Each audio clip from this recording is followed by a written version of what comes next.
নমস্কার, পজিটিভ বার্তার পর্দায় আপনাদের আবারও অনেক অনেক স্বাগত। প্রতিদিনের মতো আমরা চলে এসেছি পজিটিভ বার্তা লাইভ অনুষ্ঠান নিয়ে। আপনারা চোখ রাখুন পজিটিভ বার্তার Facebook live, Tripura knowledge city এবং পজিটিভ বার্তার ইউটিউব চ্যানেলে।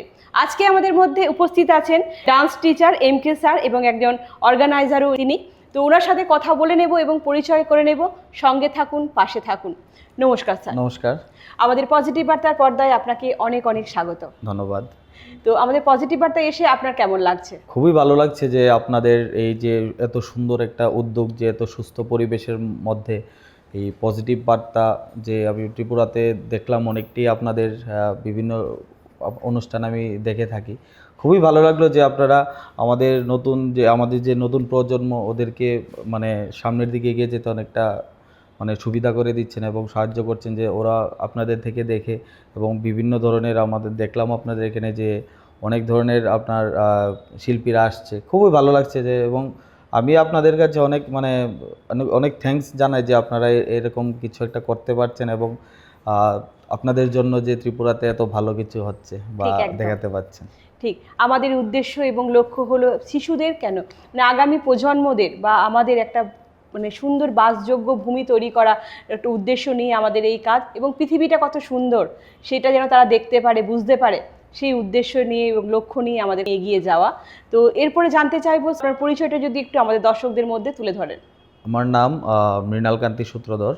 আর বেসিক্যালি আমি ডান্স টিচার, ছোটোবেলা থেকে আমি ডান্স করি এবং তার পাশাপাশি আমার একটা স্বপ্ন ছিল আমি ভালো কিছু একটা করার, ভালো কিছু প্রত্যেকটা সময়ই চেষ্টা করি যে একটু লেভেল আপ কিছু একটা করার জন্য। তো চেষ্টা করলাম, তারপরে ডান্সার থাকতে থাকতে থাকতে থাকতে তো আমরা গানের লাইনেও আমি একটু গেলাম। তারপরে মডেলিং লাইনটাই বেসিক্যালি এখন ধরা আছে ত্রিপুরাতে, যতটুকু পারছি করতে পারছি। এবং বিভিন্ন মেকআপ আর্টিস্টদেরও অনেক কিছু আমরা কাজ করেছি এই এত এত বছরে। মোটামুটি ধরুন আমি প্রায় 12-14 বছর ধরে এই ডান্স নিয়ে থাকছি এবং এই আমার পরিচয়, বাস সবার আশীর্বাদ নিয়ে চলছে আমার এই কর্ম। ধন্যবাদ স্যার। তো জানতে চাইবো যে অনেক তো লাইন ছিল, তো হঠাৎ এই ডান্স লাইন বা গান, এই মডেলের লাইনেই বা কেন এলেন? অ্যাকচুয়ালি আমি যখন ছোটো ছিলাম, যখন আমি নার্সারিতে ছিলাম, তখন থেকে আমি শুনতাম যে আমার মা বাবা বলেছে যে আমি এই পাড়াতে এলাকাতে দুর্গাপুজো হয়, সেখানে আমি খুব ডান্স করতাম।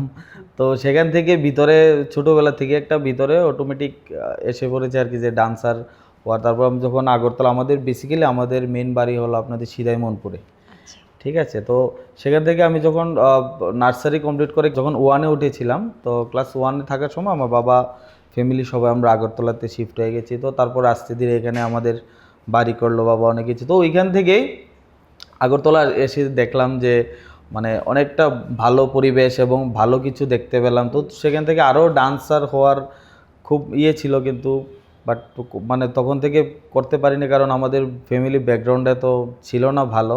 তো নিজেই যতটুকু পারতাম চেষ্টা করতাম। ক্লাস মোটামুটি ধরুন আমি মাধ্যমিক পর্যন্ত আমি নিজেই অনেকটা করেছি। তারপর আস্তে ধীরে বহিরাজ্যে গিয়ে বিভিন্ন টিচার, তাদের থেকে কিছু যতটুকু পারলাম শিখলাম। আমি নিজে থেকেই, নিজের ইচ্ছাটাই মেন, এবং কারো থেকে শেখার থেকে নিজে যত তাড়াতাড়ি শেখা যায়, এটাই তাড়াতাড়ি শেখা যায় আর কি, নিজেরটা নিজে যদি করা যায় আর কি।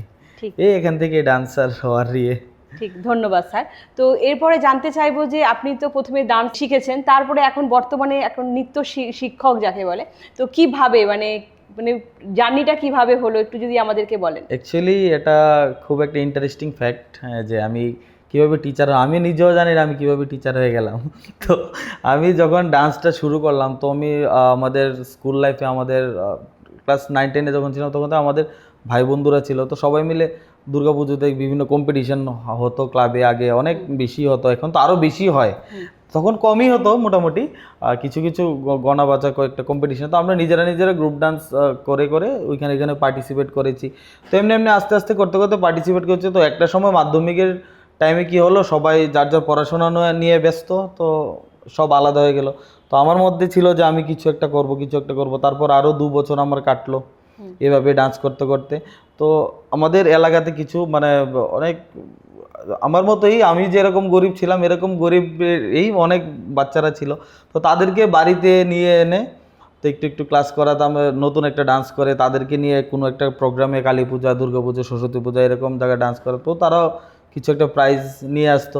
ওইখান থেকে আমার আগ্রহটা তৈরি মানে হওয়া। টিচিং লাইনটা স্টার্ট হয়েছে, কারণ টিচিং লাইনটা অনেক টাফ। নিজে পারফরমেন্স করা আর কাউকে মানে শিখিয়ে ওকে পারফরমেন্স করা অনেকটা ডিফারেন্ট থাকে আর কি। তো চেষ্টা করলাম, এই চেষ্টা করতে করতে আজকে আপনাদের পজিটিভ বার্তার পর্দায় আমি। ধন্যবাদ স্যার, এইভাবেই হয়তো শিক্ষক হয়ে ওঠা। ধন্যবাদ স্যার। তো এরপরে জানতে চাইবো যে একজন ভালো শিক্ষক হতে গেলে, নৃত্যশিল্পী হতে গেলে কি কি গুণ থাকা প্রয়োজন বলে আপনি মনে করেন? একজন ভালো নৃত্যশিল্পী হতে গেলে বেসিক্যালি ডেডিকেটেড হতে হবে, মাস্ট বি ডেডিকেটেড হতে হবে এবং ডিসিপ্লিন মেনটেন করতে হবে অনেকটা। বিকজ আপনি নাচ বলুন, গান বলুন বা বিভিন্ন ইনস্ট্রুমেন্ট, তবলা বলুন, আমি তবলাতেও বেসিক্যালি বিশারদ পাস করেছি এবং ড্রয়িংয়েও বিশারদ পাস করেছি ছোটোবেলায়। এটা আমার বাবার স্বপ্ন ছিল যে আমি একজন মানে তবলাবাদক হওয়ার, বাট আমার এমটা ছিল অন্য লাইনে, তো তার কারণে আমি ডান্সের লাইনে চলে এসেছি। কিন্তু ওই যে ওইখান থেকে আমার বেসিক্যালি আমার যে বেসিক নলেজটা এসেছে, যে ওই তবলা শেখার সময় যে তাল সম্বন্ধে, বিভিন্ন ধরনের তাল, কাহার বা তাল, দাদরা, এইসব সম্পর্কে নলেজ এসেছে। বিট, যে আমরা বিট যে সেটা বুঝি, তো ওইখান থেকেই আস্তে আস্তে নলেজ এসেছে যে কিভাবে কি করা যায়। তো আস্তে ধীরে ধরুন ওইখান থেকে আমি এগুলো করার পর এখন যে আমি যে ডান্সের লাইনে আছি, কারণ এটা অনেকটা টাফ। কারণ একটা পারফরমেন্স করো, নিজে করা একরকম, আর টিচার হওয়া অনেকটা অন্যরকম। আর মেন হলো ডেডিকেশন থাকতে হবে ভিতরে, এবং যে কাজটাই করব, আমরা নাচ করি বা গান করি, সেটার প্রতি থাকতে হবে এবং লক্ষ্য থাকতে হবে। এবং যে আমাদের যে নটরাজ ঠাকুর বলুন, সরস্বতী মা বলুন, একটু ধ্যান থাকতে হবে ভিতরে, বাস। ঠিক, তাহলেই হবে, না হলে হবে না। সবাই তো শিল্পী হতে পারে না। তা অনেকের স্বপ্ন থাকে যে শিল্পী হওয়ার, বাট অনেকে হতে পারে না।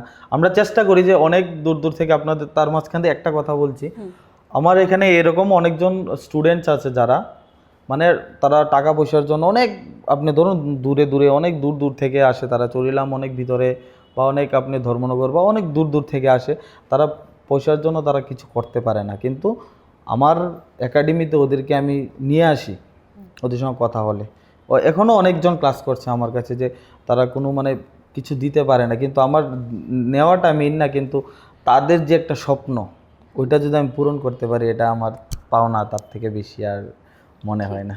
ঠিক, খুব ভালো একটা কাজ করছেন, যে যারা মূল্য দিয়ে, সামর্থ্য দিয়ে তারা শিখতে পাচ্ছে না, তাদেরকে আপনি শেখাচ্ছেন। সত্যি খুব ভালো একটা কাজ করছেন।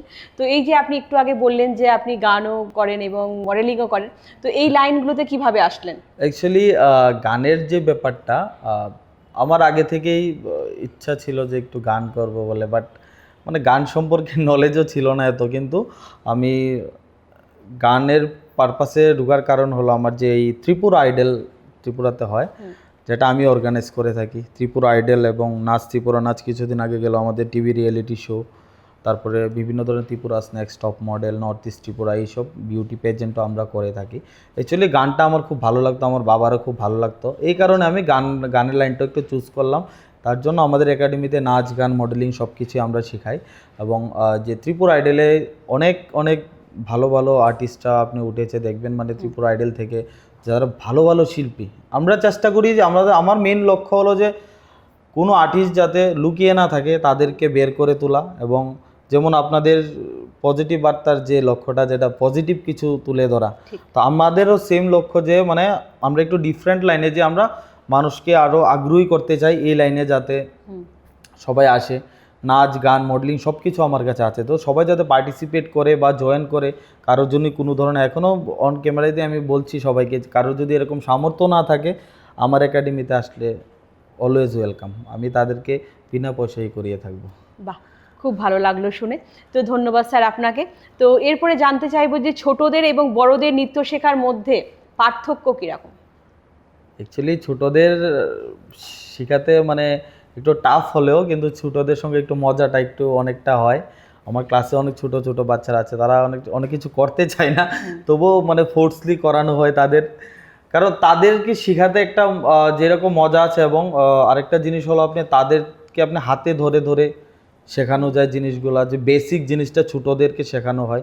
আর বড়োদেরকে, যারা একটু বড় হয়ে গেছে, সিনিয়ররা যারা ডান্সের নিয়ম মানে ধরুন আসে, তাদেরকে তো বেসিক শেখানো অনেক মানে পসিবলই না ওই টাইমটাতে, বিকজ তাদেরকে বিভিন্ন ধরনের আপনার আমরা যেমন ওয়েস্টার্ন করে থাকি হিপ হপ বা কন্টেম্পোরারি বা আপনি ধরুন ওল্ড স্কুল হিপ হপ, বিভিন্ন ধরনের আরবান হিপ হপ, অনেকগুলো স্টাইল আছে আমাদের এখানে। তো ওইগুলো আমরা কী করি, তাদের মোটামুটি কিছু একটা বেসিক বড়োদেরকে ধরিয়ে দিই এবং সঙ্গে সঙ্গে স্টেপও ধরে নেই অনেকে, যাদের ডান্সের প্রতি ভালোবাসা আছে। কিন্তু ছোটোদেরকে একটু শেখাতে একটু কষ্ট হয়ে যায়, কারণ হলো তারা অনেক ছোটো থাকে, তাদের বডিগুলো ফ্লেক্সিবল করানো দরকার হয়। আমরা বিভিন্ন ধরনের ওয়ার্ম আপও করিয়ে থাকি এবং ব্যায়ামও ক্লাসে করিয়ে থাকি, যাতে তাদের সুবিধা হয়, যাতে মানে যদি গাছের গোড়াটা যদি ভালো হয় তাহলে তো ভবিষ্যতে ফলটাও ভালো দেবে, এই আর কি।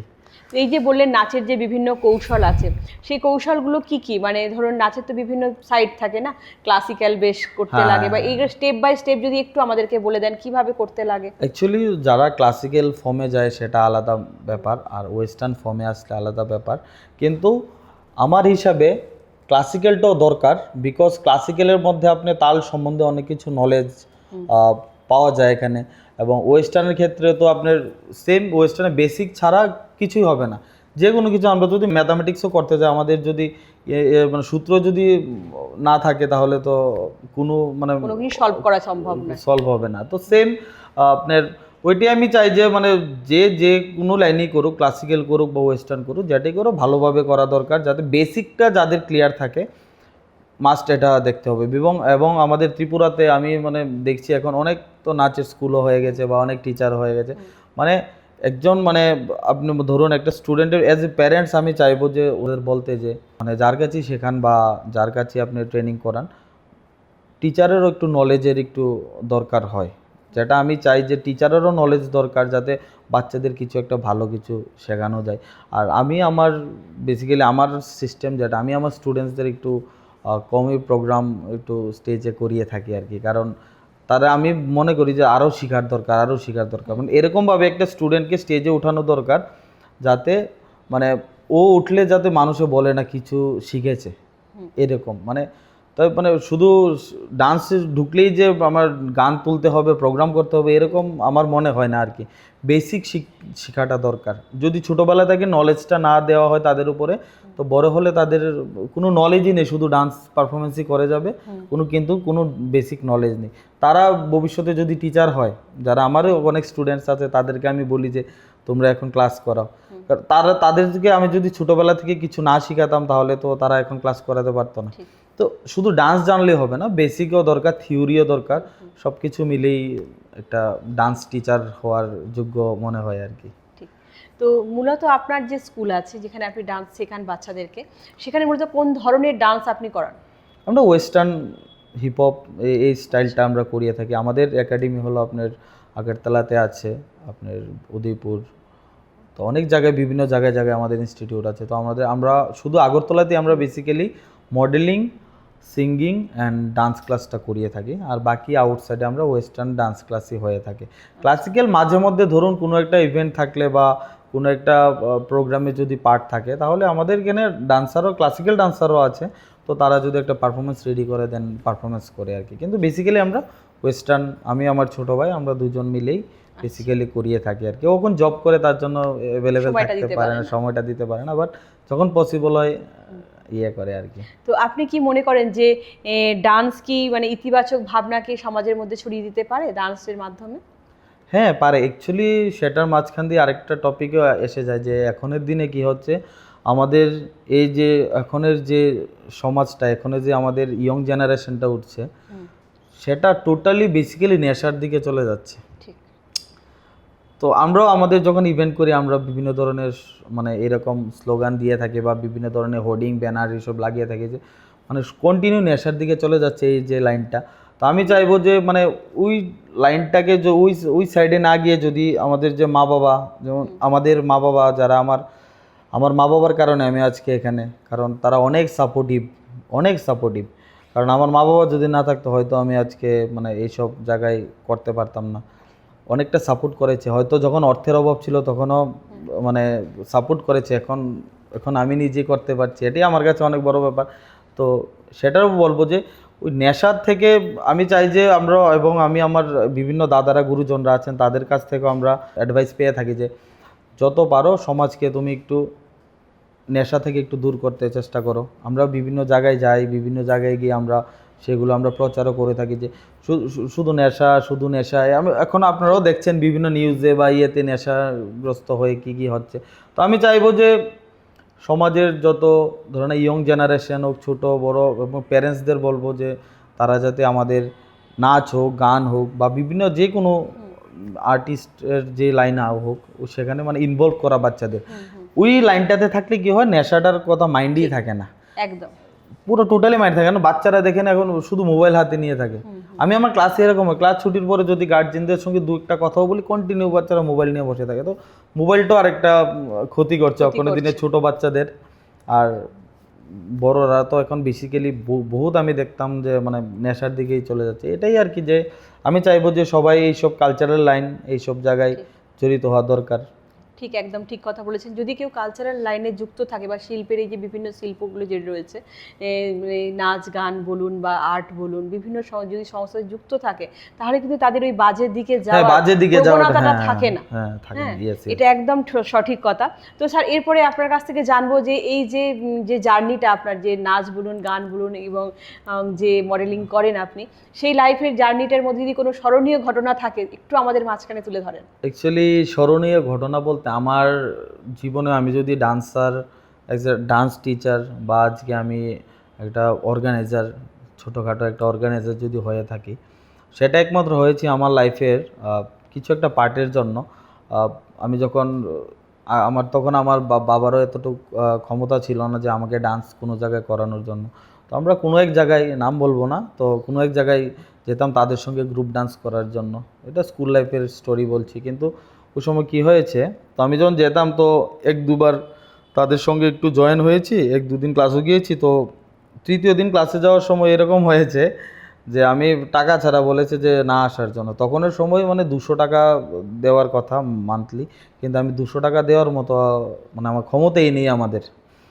তো ওই 200 টাকাই আমার লাইফে অনেকটা চেঞ্জ হয়েছে।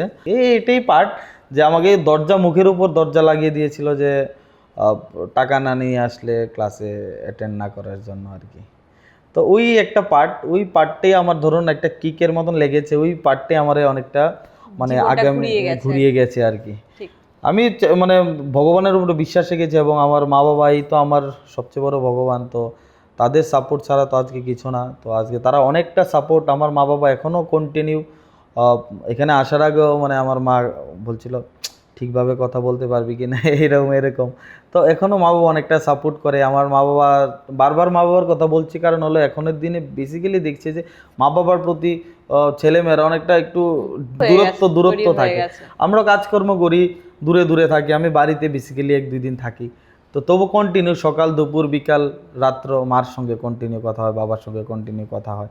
কিন্তু এটা আমি চাই আর কি যে এখানে মানে ছেলেমেয়েরা যাতে মা বাবা প্রতি একটু মা বাবার থেকে মানুষের কথা এখন বেশি বিশ্বাস করে এখনের দিনে মানুষরা। কিন্তু আমি সবসময় আমি মা বাবার ইয়েতেই চলি।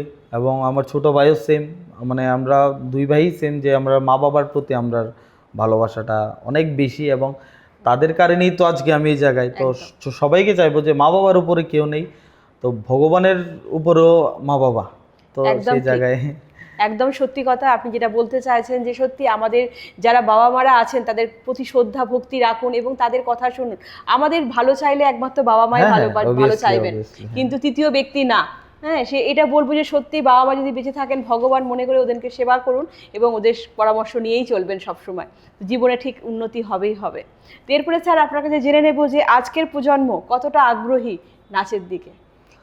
বেসিক্যালি এখন দিনে দেখা যায় যে ধরুন নাচ হোক গান হোক মানুষের দেখা দেখি হয়ে গেছে। যেমন ধরো না ওনার বাচ্চা করছেন তো আমার বাচ্চাকে নিয়ে যাই, এরকম হচ্ছে। কিন্তু কয়জনে ভালোভাবে প্রপার শিখছে এটাই মেন ব্যাপার। কিন্তু আগ্রহী, খুব আগ্রহী এখনের দিনে, খুব আগ্রহী। বিভিন্ন ধরুন এখন সবাই, সব ঘরের বাচ্চাদের সবাই প্যারেন্টসরা চায় যে ভালো কিছু একটা করার। আমার ছেলেকে আমি ডান্স করাবো, আমার মেয়েকে আমি ডান্স করাবো, গান করাবো, মডেলিং করাবো, সবাই করা। কারণ বিকজ তারা যদি আগ্রহী না হতো, আমাদের এত বড় আমরা ইভেন্ট করে থাকি, বিভিন্ন কম্পিটিশনস করে থাকি, তো এখানে তো আমরা মানে কাউকে পেতামই না। আগ্রহী বলেই আজকে পাচ্ছি, এবং আমাদের ক্লাসেও স্টুডেন্টসরা অ্যাটেন্ড থাকে এবং আমাদের প্যারেন্টসরা খুব সাপোর্টিভ। সেটাই আমার ঘুরিয়ে ফিরে মা বাবার উপরেই যায় যে আমার আমার যারা যেখানে আমার প্যারেন্টসরা, যারা স্টুডেন্টসরা, গার্জেনরা, মা বাবারা অনেক সাপোর্টিভ, অনেক সাপোর্ট করে ওদেরকে, এবং আমাদের সঙ্গে অনেক মানে কোঅপারেটিভ করে যে স্যার এই প্রবলেম হলে এরকম, স্যার এই ড্রেসটা এইরকম এরকম। মানে আমি তো দেখি, কারণ একটা প্রোগ্রাম আসলে একটা মা, একটা বাবা, বাবা তো অনেক সবসময় প্রেজেন্ট থাকে না, তো যেটা বলি এই ড্রেসটা আনতো, এই এখন এই মার্কেটে স্যার এই মার্কেটে হচ্ছে না, স্যার এরকম না, স্যার এরকম, মানে এই পজিটিভ, খুব পজিটিভ, মানে খুব ভালো লাগে আর কি, যে এখনের দিনে মা বাবারা অনেকটা, শুধু আমার ব্যাপার না, বিভিন্ন তো অনেক টিচাররা আছেন আগরতলাতে, সবার ক্ষেত্রেই সেম হয় আর কি, সেটা আমার কাছে খুব ভালো লাগে। এবং আমি তার মধ্যে দিয়ে আরেকটা কথা বলি যে আমি চাই যে সব টিচাররাই এরকম সব স্টুডেন্টসের প্রতি যদি ভালোবাসাটা থাকে, এবং স্টুডেন্টসের যদি টিচারের প্রতি ভালোবাসা থাকে, তাহলে একটা বাচ্চা অনেক উপরে যাবে। ঠিক। এবং প্যারেন্টসেরও এখানে দায়িত্ব যে একটা টিচারের উপরে বিশ্বাস করা দরকার, ঠিক। এটা মাস্ট দরকার, বিকজ এখনের দিনে গুরুদের মানে আগের মতো সম্মান অনেকটা কমে গেছে। ঠিক। সেম মানে কি হয়, মানে আমরা টাকা দিয়ে করাচ্ছি বলে এরকম হয়ে যায়। আমার ক্ষেত্রে আগে হয়েছে, এখন একটু কম হয়, এখন হয় না বললেই চলে। আগে এরকম অনেক হয়েছে যে মানে টাকা দিয়ে করাচ্ছি বলে এরকম হয়ে যাচ্ছে আর কি, মানে এরকম বোঝাতে পারছি না আপনাকে কথাটা, আমি আমার মনের ভাবনাটা ঠিকই ফিল করছি এই জিনিসটা। কিন্তু এটা দরকার যে প্যারেন্টসরা, মা বাবারা একজন টিচারকে, এটা সবার কথা বলছি না, মানে কিছু কিছু থাকে আর কি, এক দুজন এরকম থাকে, একজন ভুল করলে সেটার ভুল তো হ্যাঁ না সবাই হতে সবাইকে পারে না। বলে লাভ নেই। তবে হ্যাঁ, প্রথমত বাবা মাকে এবং টিচারকে যদি ভক্তি করা হয়, তাহলে সেই লক্ষ্য কিন্তু সে পূর্ণ করতে পারবে, সেই লক্ষ্যটা পূর্ণ হবে অবভিয়াসলি। ঠিক। এবং বাবা মার আশীর্বাদ বলুন, টিচারের আশীর্বাদ বলুন, গুরুর আশীর্বাদ বলুন, নিয়ে চলে। এটা দরকার। একজনের ভুলের জন্য সেটা কিন্তু আরেকজনকে দোষী করা ঠিক না না হয় না না। না না না না, এটা বলে লাভ নেই, তার জন্য এই কথাটা আর আগে বাড়ালাম না। কিন্তু আমার ক্ষেত্রে দেখি আমার স্টুডেন্টসরা অনেক, আমার প্যারেন্টসরা বিভিন্ন জন জায়গায় যখন আমার কম্পিটিশনস করিয়ে থাকি, নিয়ে যায় যখন, তারা অনেক সাপোর্টিভ থাকে এবং অনেক কেয়ারও করে বাচ্চাদের, এবং টিচারদেরও একটা সম্মান, স্যার কি খাবে না খাবে, স্যারের জন্য একটু জল আনা, স্যারের জন্য একটু ঠান্ডা আনা, এই যে জিনিসটি, এর থেকে পাও না আর বেশি কিছু না। আর মেন হলো সম্মান। ঠিক। একটা টিচারের মেন দরকারই হলো একটা সম্মান। আমরা যে কোনো জায়গায় একটা ইনভিটেশনে যাই, যেমন আপনাদের এখানে আজকে আসলাম, আমরা শুধু সম্মানের জন্য, আপনিও একজন আর্টিস্ট, আমিও একজন আর্টিস্ট, সবাই শুধু একটা সম্মানের পরিপ্রেক্ষিতে এখানে কাজ করে বা এগিয়ে চলে, আর সম্মান থেকে বেশি আর কিছু নেই। তারপরে ইনকাম সোর্স বা বাকি সব কিছু আলাদা, কিন্তু সম্মানটা মেন। সম্মান একজনকে দিলে আরেকজনকে সম্মান পাওয়া যায়, সেটা আমি মনে করি আর কি। একদম ঠিক। তো আমরা অনুষ্ঠানের একেবারে শেষ পর্যায়ে চলে এসেছি, যে সর্বশেষ কোশ্চেন তার কাছে করে নেব, যে আগামী প্রজন্মের জন্য কি বার্তা দেবেন, যারা ডান্স শিখবে বা গান করবে বা মডেলিং করবে, তাদের জন্য কি বার্তা দেবেন? আমি একটাই বার্তা দেব, যে তোমরা ভালো একজন গুরু চুজ করো। এটাই আমার মেন কথা। ভালো একজন গুরু মানে চুজ করা দরকার, গুরুর আদেশ অনুযায়ী চলা দরকার। এটা শুধু আমার স্টুডেন্টসের ক্ষেত্রে না, সব টিচারের ক্ষেত্রে। ত্রিপুরাতে অনেক ভালো ভালো শিল্পীরা আছেন, নাচ গান মডেলিং সব কিছু নিয়েই অনেকেই আছেন। আমি চাই একটা ভালো একটা গুরু চুজ করা এবং গুরুর আদেশ মতো চলা। বিকজ গুরু কোনোদিন চাইবো না যে ওর মানে ছাত্র বা ছাত্রী যাতে কোনো একটা খারাপ লাইনে যায় বা একটা ভুল কিছু করুক। গুরু সবসময় চাইবো, আমি আমার স্টুডেন্টসের ক্ষেত্রে চাই, একদিন আমিও চাইবো যে আমার স্টুডেন্টসদের নিয়ে আপনাদের শোতে বসার, যেটা আজকে প্ল্যান ছিল বাট কোনো কারণবশত আজকে হয়নি। তো আমি চাই শুধু একটা ভালো গুরু চুজ করো এবং গুরুর আদেশ মতো চলো, এবং মা বাবার প্রতি শ্রদ্ধা রাখা দরকার। মা বাবার যত বেশি ভালোবাসবে একজন ছেলে বা একজন মেয়ে, মা বাবার প্রতি যত ভালোবাসা থাকবে, ও লাইফে তত বেশি উপরে উঠতে পারবে। তো এখানে আরেকটা কথা বলবো, যে শিষ্যর পরিচয় কিন্তু অনেক সময় গুরু পরিচিত হয়ে যায়। হ্যাঁ, গুরু এমন ভাবেই মানে শিষ্য তৈরি করে ফেলে, তো সেই শিষ্যর পরিচয় গুরু পরিচিত হয়। আমার সঙ্গে হয়েছে, আমারই 2-3 জন স্টুডেন্ট আছে এরকম, যে ওর টিচার এরকম বলে। তো ওইটাই আমাদের প্রাউড ফিল হয় যে মানে তাদের কারণে আমাদের আজকে চিনে, কারণ তাদের আমি ছোটোবেলা থেকে, আমার এই মানে স্টুডেন্ট আছে আপনার ক্লাস 1 থেকে আমার কাছে ক্লাস করছে, আজকে ক্লাস 8, 9, 10-এ, অনেকে জবও করছে বাইরে, ক্লাস 12 এরকম, বা কলেজে ওঠে জবও করছে এরকম।